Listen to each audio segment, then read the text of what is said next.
Paula, you spoke with Trudeau about China, specifically those suspected Chinese spy balloons.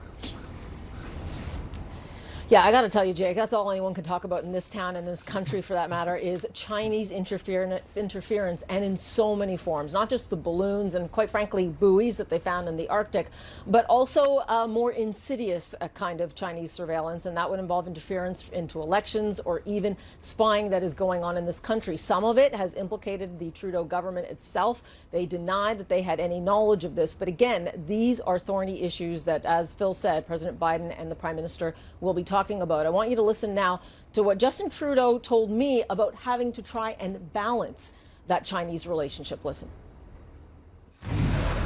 On China, we've seen balloons in the air over Canada. We've seen buoys in the Arctic. What do you think are the Chinese motives in those issues specifically? And what do you hope to learn from the Chinese balloon now in U.S. hands? Well, I think one of the things we have to remember is China is the second largest economy in the world and continues to grow. We are going to have to, in some circumstances, engage constructively with China, like we did around the conference on biodiversity that we co-hosted with them in Montreal. There's issues around climate change that we should be working as a world together. There's other places where we're going to have to be stiff competition to China in terms of market access, in terms of investments in the global south.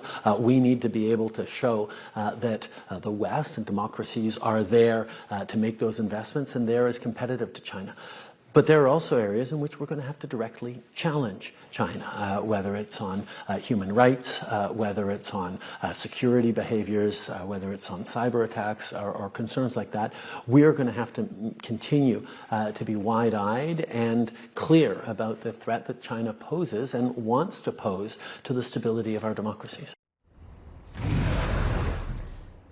So I really want to underscore those words, the threat that China poses. Jake, that extends to TikTok. The Prime Minister has 3 kids, 2 teenagers. At this point, he is saying Canada banned TikTok on government phones. They have government phones. His teenagers are now off TikTok, and he is clear that it could still pose a surveillance risk.